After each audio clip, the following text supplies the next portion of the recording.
Last day of work week, pwede nang mamasyal. Oops, oops, oops, oops. Virtual gala muna tayo mga kada ha. Safer travel, pero enjoy naman dahil kasama nyo ang buong Kada Squad. Kaya sisi, mga kada, tara na, let's go up, up, up north sa Abra!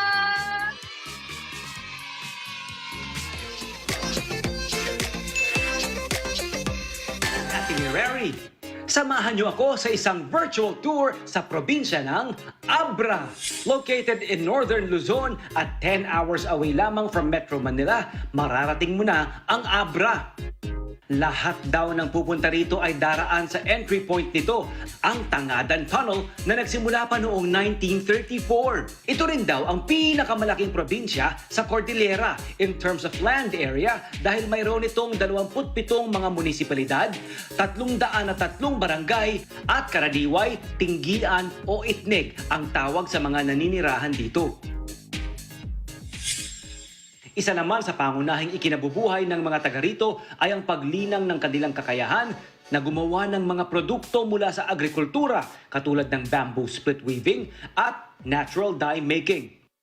Sa katunayan, ang Abra nga raw ang tinaguriang natural dye capital of the Philippines. Kaya naman muling binubuhay ng mga tinggian ang paggamit ng dyed threads na ito hanggang sa maging tela. Mayaman daw sa water resources ang probinsya. Sa katunayan nga'y hindi na nga raw mabilang ang mga waterfall dito na pwede mong mapuntahan. Isa na rito ang Kaparkan Falls sa Tineg, Abra. At nakilala nga ito dahil sa multi-tiered spring pools nito na nagmumula pa sa kabundukan. May hahambing mo nga rin daw ito sa Banawe Rice Terraces. Yun nga lang ay sa halip na lunti ang pananim lamang ang iyong makikita rin nating dinadaluyan ito ng napakalinaw na tubig. Sa taas nito na umaabot sa 175 meters at ang lawak na 30 meters, ito ay nasisilungan ng mga puno na pinaniniwalaang daang taon nang nakatayo rito. Kaya naman marami ang nag-e-enjoy na mag-swimming at mag-sightseeing.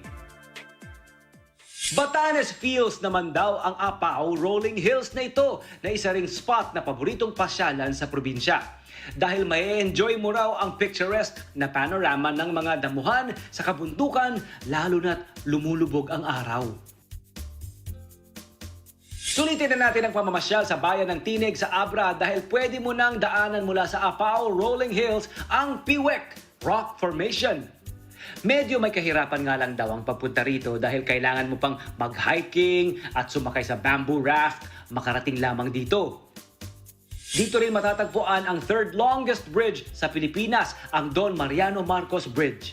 And the gallery that they say made history. Ang Gabriela Carino Silang Gallery na ngayon ay isang private museum na pag-aari ng Carino family.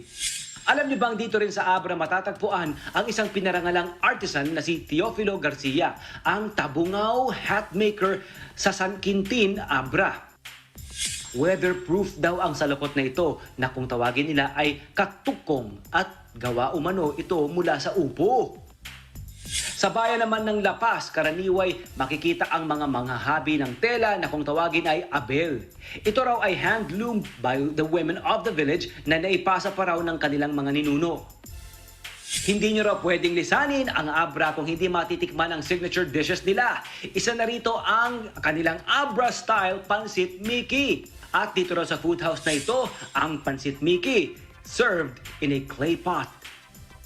And to conclude our Abra-amazing journey, mayroon din silang exciting na pagkain. Ang kanilang traditional food na kung tawagin ay abuos o ant eggs at abalin o beetle larva. At kung nabitin ka pa, mayroon din naman silang abal-abal o June beetle. Dito, siguradong busog ka. Hanggang sa susunod nating virtual tour mga kada. For now, stay home, stay safe muna.